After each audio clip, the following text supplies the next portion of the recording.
कांग्रेस की भारत जोड़ो यात्रा का 72वां दिन आज से शुरू। सुबह 6 बजे राहुल गांधी के नेतृत्व में हुई यात्रा की शुरुआत। अकोला जिले में चल रही है यात्रा।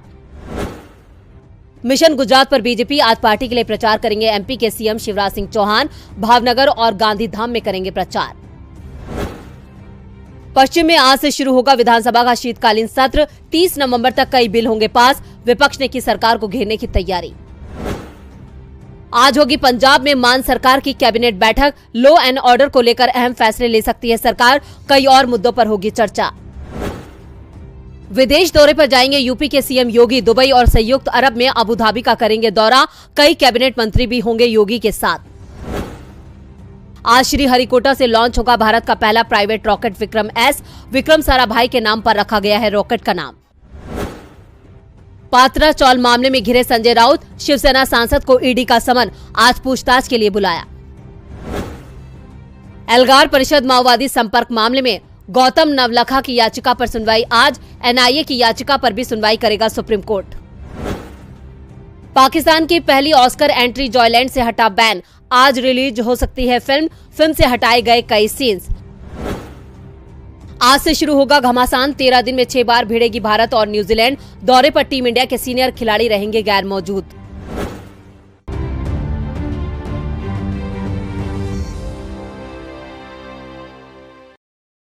नमस्कार, दिन भर की बड़ी खबरों में आपका स्वागत है। मैं हूं परवीन शेख। आज इस बुलेटिन में बात होगी सावरकर पर राहुल के करारे वार की, मोदी राज में बड़े हेट स्पीच के मामलों की। जानेंगे अखिलेश और शिवपाल की मुलाकात के क्या हैं सियासी मायने। देश में फिर क्यों हल्ला बोलने की तैयारी में हैं किसान। बात करेंगे मोरबी पुल हादसे में गुजरात सरकार से हुई चूक की, ज्ञान वापी मामले में आए नए मोड़ की, और बुलेटिन के आखिर में बात होगी एलपीजी गैस सिलेंडर में हुए बड़े बदलाव की। लेकिन तमाम बड़ी खबरों से पहले एक नजर सुर्खियों पर। कांग्रेस की भारत जोड़ो यात्रा का 71वां दिन पूरा। आज राहुल गांधी के साथ पैदल मार्च करती दिखी अभिनेत्री रिया सेन। यात्रा में शामिल हो रहे हैं बॉलीवुड के दिग्गज। कर्नाटक में गरमाई सियासत। सीएम बसवराज बोम्मई पर कांग्रेस का गंभीर आरोप। कहा मतदाताओं का डाटा चोरी करते हैं मुख्यमंत्री। अवैध खनन घोटाले में ईडी के सामने पेश हुए हेमंत सोरेन। मीडिया से बोले बीजेपी कर रही है आदिवासियों की भलाई चाहने वाली सरकार को गिराने की साजिश। गिरावट के साथ बंद हुआ शेयर बाजार। सेंसेक्स 230 अंकों की गिरावट के साथ 61,750 अंक पर हुआ बंद। निफ्टी 65 अंक की गिरावट के साथ 18,243 पर हुआ बंद। तो ये थी सुर्खियां और अब बात आज की सबसे बड़ी खबर की। राहुल गांधी इस वक्त महाराष्ट्र में भारत जोड़ो यात्रा निकाल रहे हैं। महाराष्ट्र में हर जगह उनका शानदार स्वागत हो रहा है। महाराष्ट्र के अकोला जिले में आज यात्रा के 71वें दिन राहुल गांधी ने मीडिया के सवालों का जवाब दिया। मीडिया से बात करते हुए राहुल ने गुजरात चुनाव को लेकर अपने प्लान का भी खुलासा कर दिया। तो वहीं सावरकर को लेकर राहुल गांधी ने कह दी है बड़ी बात। राहुल गांधी की भारत जोड़ो यात्रा इन दिनों महाराष्ट्र में है और इस राज्य में यात्रा को 11 दिन हो चुके हैं। ऐसे में आज राहुल गांधी एक बार फिर मीडिया से मुखातिब हुए। अकोला के महाराष्ट्र में मीडिया से बात करते हुए राहुल गांधी ने एक बार फिर केंद्र की मोदी सरकार पर निशाना साधा। साथ ही आज की प्रेस कॉन्फ्रेंस में राहुल गांधी ने वीर सावरकर का जिक्र भी किया। राहुल गांधी ने मीडिया के सामने वीर सावरकर की अंग्रेजों को लिखी चिट्ठी भी पढ़ी। चिट्ठी पढ़ते हुए राहुल गांधी ने बताया कि अंग्रेजों की मदद की। उन्होंने अंग्रेजों को चिट्ठी लिखकर कहा, सर मैं आपका नौकर रहना चाहता हूं। ये देखिए, ये मेरे लिए सबसे जरूरी डॉक्यूमेंट है। ये देखा आपने, दिख रहा है आपको? और इसमें आप देख लीजिए, ये सावरकर जी की चिट्ठी है जिसमें उन्होंने अंग्रेजों को लिखा है। और मैं पूरी चिट्ठी आपको पढ़नी होगी, देख लीजिए, मैंने हाईलाइट भी कर रखी है, मगर मैं सिर्फ आखिरी लाइन पढ़ना चाहता हूं। अंग्रेजी में लिखी है तो मैं अंग्रेजी में बोल देता हूं। I beg to remain, sir, your most obedient servant, V.D. Savarkar. Hindi में ट्रांसलेशन कर देता हूं, सर मैं आपका नौकर रहना चाहता हूं। ये मैंने नहीं लिखा, ये सावरकर जी ने लिखा है। तो इसको आप पढ़ लीजिए, देख लीजिए। अगर फडणवीस जी देखना चाहते हैं इसको, वो भी देख लें। तो मैं तो इसमें बहुत क्लियर हूं, सावरकर जी ने अंग्रेजों की मदद की थी। इसके अलावा राहुल गांधी ने एक बार फिर किसानों की दुर्दशा का जिक्र करते हुए कहा कि उनकी बात सुनने की जरूरत है। जो खेती करते हैं उनको प्रोटेक्शन देने की जरूरत है, उनको उनकी रक्षा करने की जरूरत है। जैसे कोई परिवार में कोई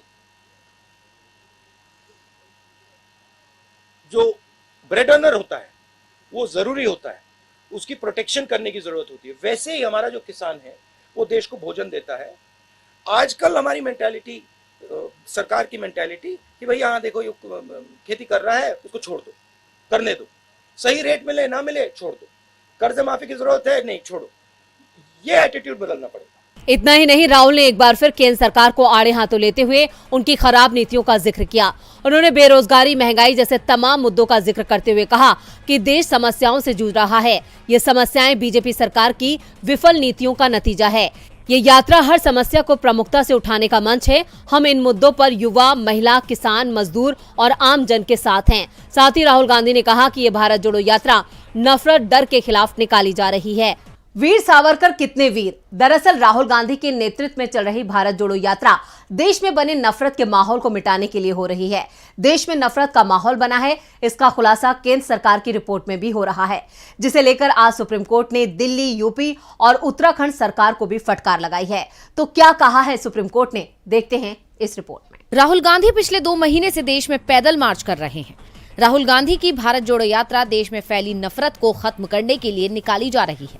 राहुल गांधी बार बार ये कह रहे हैं कि देश को बांटा जा रहा है। राहुल के इस बयान पर एनसीआरबी के आंकड़े और सुप्रीम कोर्ट के एक बयान ने मोहर लगा दी है। हेट स्पीच से जुड़े एक मामले में सुप्रीम कोर्ट ने बताया कि 2014 के बाद से राजनेताओं और सार्वजनिक पदाधिकारियों के खिलाफ हेट स्पीच के मामलों में लगभग 500% की वृद्धि हुई है। इससे पहले 21 अक्टूबर को सुप्रीम कोर्ट ने मामले की सुनवाई के दौरान कहा था, ये 21वीं सदी है, हम धर्म के नाम पर कहां पहुंच गए हैं। कोर्ट ने अधिकारियों को निर्देश दिया कि वो ऐसे मामलों के खिलाफ खुद कार्रवाई करें या अवमानना के आरोपों का सामना करें। अदालत ने कहा, अगर अधिकारी कार्रवाई करने में विफल रहते हैं तो अवमानना शुरू की जाएगी। सुप्रीम कोर्ट ने आगे कहा कि भारत में मामलों की स्थिति एक ऐसे देश के लिए चौंकाने वाली थी जिसे धर्म तटस्थ माना जाता है। जजों ने कहा, भारत का संविधान व्यक्ति की गरिमा सुनिश्चित करने वाले नागरिकों के बीच एक धर्मनिरपेक्ष राष्ट्र और बंधुत्व की परिकल्पना करता है। राष्ट्र की एकता और अखंडता प्रस्तावना में निहित मार्गदर्शक सिद्धांतों में से एक है। इसके अलावा सुप्रीम कोर्ट ने 3 राज्यों दिल्ली, उत्तर प्रदेश और उत्तराखंड को नफरती भाषा की घटनाओं में शामिल व्यक्तियों के खिलाफ की गई कार्रवाई का विवरण देने वाली एक रिपोर्ट प्रस्तुत करने का आदेश दिया। अदालत की बेंच ने कई अधिकारियों से अभद्र भाषा की घटनाओं पर नकेल कसने और अदालत को एक रिपोर्ट पेश करने का भी आग्रह किया। गौरतलब है कि नेशनल क्राइम रिकॉर्ड्स ब्यूरो की हालिया रिपोर्ट में हेट स्पीच को लेकर चौंकाने वाला खुलासा हुआ था। इसमें बताया गया था कि पिछले 7 सालों में हेट स्पीच के सबसे ज्यादा मामले दर्ज किए गए हैं। ऐसे मामलों में रिकॉर्ड 500% की बढ़ोतरी हुई है। एनसीआरबी डेटा के मुताबिक 2014 में हेट स्पीच के सबसे कम यानी 323 मामले दर्ज किए गए, जो 2020 में बढ़कर 1804 हो गए। देश को बांटने और नफरत को लेकर राहुल गांधी खुद सड़कों पर पैदल मार्च कर रहे हैं। अपनी भारत जोड़ो यात्रा में राहुल गांधी ने इस मुद्दे को जोर शोर से उठाया। तो क्या अब सुप्रीम कोर्ट ने भी राहुल गांधी की बात मान ली है? बात तो चाचा शिवपाल यादव ने भी अखिलेश की मान ली है। तभी तो आज दोनों एक ही फ्रेम में नजर आए। मैनपुरी चुनाव ने सपा परिवार को फिर से एक कर दिया है और इस एकजुटता ने बीजेपी के प्लान को फ्लॉप कर दिया है। बीजेपी ने मैनपुरी सीट से शिवपाल यादव के करीबी रघुराज शाक्या को मैदान में उतारा। शाक्या के सारे शिवपाल को साधने की कोशिश की, लेकिन अखिलेश यादव ने ऐसा दांव चला जिससे बीजेपी की सारी कोशिशें फेल हो गई हैं। अखिलेश यादव आज सुबह अपनी पत्नी और मैनपुरी से सपा उम्मीदवार डिंपल यादव के साथ सफाई में शिवपाल के घर पहुंच गए। मैनपुरी के पूर्व सांसद धर्मेंद्र यादव भी इस दौरान अखिलेश के साथ थे। चारों के बीच 1 घंटे से ज्यादा समय तक मुलाकात चली। इस मुलाकात की फोटो अखिलेश यादव ने अपने ट्विटर हैंडल पर पोस्ट की। तस्वीर के साथ लिखा कि नेताजी और घर के बड़ों के साथ साथ मैनपुरी की जनता का भी आशीर्वाद साथ है। शिवपाल से मुलाकात से पहले अखिलेश ने उन्हें फोन भी किया था और उससे पहले उपचुनाव के लिए शिवपाल को स्टार प्रचारक भी बना दिया था। अखिलेश पूरे परिवार को एकजुट करने में लगे हैं और इसमें उन्हें सफलता भी मिल रही है। दरअसल बुधवार को ही प्रगतिशील समाजवादी पार्टी के चीफ शिवपाल यादव ने सफाई में अपने समर्थकों की बैठक बुलाई थी। बैठक में उन्होंने कहा था कि डिंपल यादव परिवार की बहू हैं, उन्हें जिताने के लिए पूरी ताकत से जुटना है। और अब अखिलेश यादव की शिवपाल के घर जाकर मुलाकात से साफ है कि मुलायम सिंह का पूरा परिवार चुनाव में एक साथ है और जल्द ही शिवपाल यादव भी खुलकर चुनाव प्रचार में कूद पड़ेंगे। इससे साफ है कि शिवपाल से मदद की जो उम्मीद बीजेपी उम्मीदवार रघुराज शाक्य ने लगाई थी वो अब टूट चुकी है। शिवपाल ने डिंपल का समर्थन करने और प्रचार करने का ऐलान कर दिया है। मैनपुरी सीट पर 5 दिसंबर को वोटिंग होनी है और नतीजे 8 दिसंबर को आएंगे। इस सीट पर कांग्रेस और बीएसपी ने अपना उम्मीदवार नहीं उतारा है। कांग्रेस ने डिंपल के समर्थन का ऐलान किया है तो बीएसपी ने किसी भी दल का समर्थन नहीं किया है। मैनपुरी पर नजरें गड़ाए बीजेपी का गणित पूरी तरह से गड़बड़ा गया है, जिसका सीधा फायदा डिंपल यादव को मिलता नजर आ रहा है। इधर किसानों ने भी मोदी सरकार की मुश्किलों में इजाफा करने का मन बना लिया है। किसानों के दबाव में केंद्र की मोदी सरकार ने कृषि कानून तो वापस ले लिए, लेकिन किसानों की दूसरी मांगों को लिखित आश्वासन के बावजूद पूरा करने को तैयार नहीं दिख रही है, जिसे लेकर किसानों में गुस्सा दिखाई दे रहा है और अब किसानों ने नए सिरे से केंद्र सरकार के खिलाफ आंदोलन छेड़ने का ऐलान कर दिया है। एक साल पहले 19 नवंबर को पीएम मोदी ने देश को संबोधित करते हुए कृषि कानून वापसी का ऐलान किया था। इसके बाद किसानों की दूसरी मांगों को भी जल्द पूरा करने का लिखित में आश्वासन दिया गया। केंद्र के लिखित आश्वासन के बाद किसानों ने अपना आंदोलन स्थगित कर दिया, लेकिन अब किसान खुद को ठगा मान रहे हैं, क्योंकि मोदी सरकार ने किसानों की किसी भी मांग को पूरा नहीं किया है। किसानों के संगठन संयुक्त किसान मोर्चा ने मोदी सरकार पर धोखा देने का आरोप लगाया है और नए सिरे से किसान आंदोलन शुरू करने का ऐलान कर दिया है। एसकेएम ने कहा कि किसान संगठनों की 8 दिसंबर को बैठक बुलाई गई है। इस बैठक में किसान आंदोलन की रणनीति पर विचार किया जाएगा। इससे पहले 19 नवंबर को फतेह दिवस या विजय दिवस मनाया जाएगा, क्योंकि पिछले साल इसी दिन पीएम मोदी ने कृषि कानून वापस लेने का ऐलान किया था। 26 नवंबर को देश भर के राजभवनों की ओर किसान मार्च निकालेंगे। 11 दिसंबर को सभी राजनीतिक दलों के लोकसभा और राज्यसभा सदस्यों के कार्यालयों तक मार्च का आयोजन किया जाएगा। एसकेएम ने केंद्र सरकार पर आरोप लगाते हुए कहा कि केंद्र के आश्वासन पर 9 दिसंबर 2011 को किसानों ने विरोध प्रदर्शन समाप्त कर दिया था, लेकिन केंद्र सरकार किसानों के साथ किए लिखित वादों से मुकर गई है। एसकेएम ने दावा किया कि केंद्र सरकार ने न्यूनतम समर्थन मूल्य यानी एमएसपी पर समिति का गठन अभी तक नहीं किया। साथ ही आंदोलन के दौरान किसानों के खिलाफ दर्ज किए गए झूठे मामले भी अभी तक वापस नहीं लिए गए हैं। सरकार किसानों की सबसे बड़ी मांग एमएसपी पर कानूनी गारंटी पर विचार करने को ही तैयार नहीं दिख रही है। मोदी सरकार के खिलाफ किसानों की हुंकार बीजेपी के लिए खतरे की घंटी है। खतरे की घंटी तो गुजरात हाईकोर्ट ने बीजेपी सरकार के खिलाफ बजा दी है। मोरबी पुल हादसे को लेकर आज हुई सुनवाई में दायर हलफनामे में मोरबी नगर पालिका ने अपनी गलती मान ली है। अब इस मामले की अगली सुनवाई 24 नवंबर को होगी। 30 अक्टूबर को मोरबी में पुल हादसे में 140 से ज्यादा लोगों की जान चली गई थी। अब इस मामले पर गुजरात सरकार की मुश्किलें बढ़ गई हैं। गुजरात के मोरबी पुल हादसे मामले में मोरबी नगर निगम ने अपनी गलती मान ली है। हाईकोर्ट में दायर हलफनामे में मोरबी नगर पालिका ने कहा कि बिना फिटनेस सर्टिफिकेट के ब्रिज नहीं खोला जाना चाहिए था।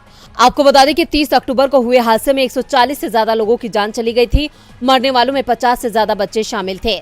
गुजरात हाईकोर्ट ने बुधवार को 2 नोटिसों के बावजूद स्टेटस रिपोर्ट दाखिल करने में देरी को लेकर मोरबी नगर पालिका को चेतावनी दी थी। अदालत ने कहा था, कल आप स्मार्ट तरीके से काम कर रहे थे, अब आप मामले को हल्के में ले रहे हैं, इसलिए या तो आज शाम तक अपना जवाब दाखिल करें या फिर 1 लाख रुपए का जुर्माना अदा करें। कोर्ट ने मोरबी नगर निगम को 7 नवंबर को नोटिस जारी कर 14 नवंबर तक जवाब मांगा था, लेकिन निगम जवाब देने में विफल रहा। कोर्ट ने 15 नवंबर को 1 और दिन का वक्त दिया था, लेकिन निगम जवाब दाखिल करने में विफल रही। निगम ने आज हुई सुनवाई में हलफनामा पेश किया और इस हलफनामे में मोरबी नगर पालिका ने अपनी गलती मान ली। पिछले हफ्ते गुजरात हाईकोर्ट ने इस मामले को खुद उठाया था, जिसके बाद बेंच ने राज्य सरकार, गुजरात मुख्य सचिव, मोरबी नगर निगम, शहरी विकास विभाग, गुजरात गृह मंत्रालय और राज्य मानवाधिकार आयोग को इस मामले में पक्षकार बनाने का निर्देश दिया था और उनसे रिपोर्ट मांगी थी। अब इस मामले की अगली सुनवाई 24 नवंबर को होगी। इधर हादसे को लेकर पूर्व मुख्यमंत्री दिग्विजय सिंह ने बीजेपी पर बड़ा आरोप लगाया है। उन्होंने कहा है कि जब मैं मोरबी घटनास्थल पर पहुंचा तो मुझे पता चला कि पुल गिरने के समय कोई पुलिसकर्मी मौजूद नहीं था। बीजेपी की बैठक 4 किलोमीटर दूर हो रही थी। वहां पहुंचने में 10 मिनट लगते हैं, लेकिन दुर्घटना के बाद बैठक 1 घंटे तक चली। मैं इसकी निंदा करता हूं। गुजरात हाईकोर्ट की सख्ती का नतीजा है कि सरकारी विभाग ने अपनी चूक मान ली। अब देखना होगा कि कोर्ट इस मामले में गुनहगारों को क्या सजा देती है, क्योंकि इस हादसे ने गुजरात की बीजेपी सरकार पर सवालिया निशान जरूर लगा दिया है। सवाल तो ज्ञानवापी मस्जिद मामले को लेकर भी खड़े हो रहे हैं। ज्ञानवापी परिसर हिंदुओं को सौंपने सहित 3 मांगों से जुड़ी याचिका पर आज कोर्ट का आदेश आ गया। क्या है कोर्ट का आदेश, देखते हैं इस रिपोर्ट में। ज्ञानवापी परिसर में मिले कथित शिवलिंग को लेकर मामला देश की अलग अलग कोर्ट में चल रहा है। हिंदू पक्ष शिवलिंग की पूजा के अधिकार के साथ ही अब इस पूरे परिसर पर ही दावा कर रहा है, जबकि जिसे हिंदू पक्ष शिवलिंग मान रहा है उसे मुस्लिम पक्ष कुछ और ही बता रहा है। हिंदू पक्ष की ओर से किरण सिंह बिसेन और दूसरे पक्षकारों ने याचिका कोर्ट में दाखिल की थी, जिसका विरोध मुस्लिम पक्ष की ओर से किया गया था। अंजुमन इंतजामिया मस्जिद कमेटी की दलील थी कि किरण सिंह बिसेन की याचिका सुनवाई के योग्य नहीं है।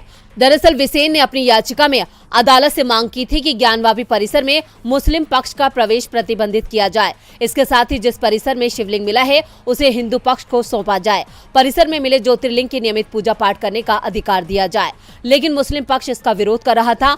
सिविल जज महेंद्र कुमार पांडे की अदालत में आज हुई सुनवाई के बाद किरण सिंह बिसेन की याचिका को सुनवाई योग्य मानते हुए मुस्लिम पक्ष की याचिका को खारिज कर दिया।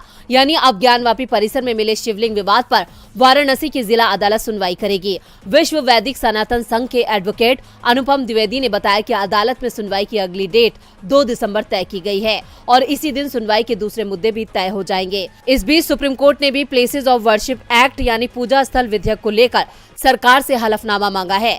मुस्लिम पक्ष जिला कोर्ट से लेकर सुप्रीम कोर्ट तक दावा कर रहा है कि ज्ञानवापी मस्जिद का मामला वर्शिप एक्ट में आता है, क्योंकि मस्जिद 1947 से पहले की बनी हुई है, इसलिए इसमें किसी तरह के बदलाव को लेकर कोई भी कोर्ट सुनवाई नहीं कर सकता। और बुलेटिन के आखिर में बात एलपीजी गैस सिलेंडर में होने वाले बड़े बदलाव की। सरकार एलपीजी गैस सिलेंडर यूज करने वाले ग्राहकों के लिए कड़ा कदम उठाने जा रही है। गैस की चोरी करने वालों की अब खैर नहीं है। सरकार ने अब गैस सिलेंडर पर QR कोड लगाने का एक्शन ले लिया है और सरकार की ये योजना 3 महीने के अंदर अमल में आ जाएगी। एक तरफ गैस सिलेंडर की बढ़ती कीमतों से आम आदमी का पहले ही दम निकला हुआ है, तो दूसरी तरफ एलपीजी सिलेंडर में गैस की चोरी भी आम जनता की मुश्किलों में इजाफा कर देती है। लेकिन सरकार अब एलपीजी सिलेंडर को QR कोड से लैस करने जा रही है। इससे ग्राहकों को कई तरह की सुविधाएं मिलेंगी। केंद्रीय पेट्रोलियम और प्राकृतिक गैस मंत्री हरदीप सिंह पुरी की माने तो अब एलपीजी गैस सिलेंडर से गैस की चोरी को रोकने के लिए सरकार सिलेंडर को QR कोड से लैस करेगी। ये कुछ आधार कार्ड जैसा होगा। इस QR कोड के जरिए गैस सिलेंडर में मौजूद गैस की ट्रैकिंग करना आसान हो जाएगा। इसके साथ ही अगर अब कोई गैस सिलेंडर में गैस की चोरी करता है तो उसे ट्रैक करना भी काफी आसान हो जाएगा। हरदीप सिंह पुरी ने वर्ल्ड एलपीजी वीक 2022 के खास अवसर पर यह जानकारी दी है। अब जल्द ही सभी एलपीजी सिलेंडर पर QR कोड लगा दिया जाएगा। सरकार ने प्रोजेक्ट पर काम करना शुरू कर दिया है। 3 महीने के अंदर इस काम को पूरा करने का टारगेट रखा गया है। ध्यान देने वाली बात यह है कि नए गैस सिलेंडर में QR कोड डाला जाएगा। वहीं गैस सिलेंडर में QR कोड के मेटल स्टिकर को गैस सिलेंडर पर चिपकाया जाएगा। खबरों के मुताबिक गैस सिलेंडर में QR कोड की मौजूदगी से इसकी ट्रैकिंग आसान हो जाएगी। पहले गैस कम मिलने की शिकायत करने पर इसकी ट्रैकिंग आसानी से नहीं हो पाती थी, लेकिन अब QR कोड लग जाने के बाद इसे ट्रैक करना आसान होगा। पहले ये नहीं पता चल पाता था कि किस डीलर ने गैस सिलेंडर को कहां से निकाला और किस डिलीवरी मैन ने उसकी डिलीवरी ग्राहक के घर पर की थी, मगर QR कोड लगने के बाद सभी चीजों की ट्रैकिंग आसान हो जाएगी। इससे चोर आसानी से पकड़ा जाएगा और इससे लोगों के मन में डर पैदा होगा। इससे वो गैस की चोरी करने से बचेंगे। तो आज इस बुलेटिन में बस इतना ही। देखते रहिए DB लाइव। नमस्कार।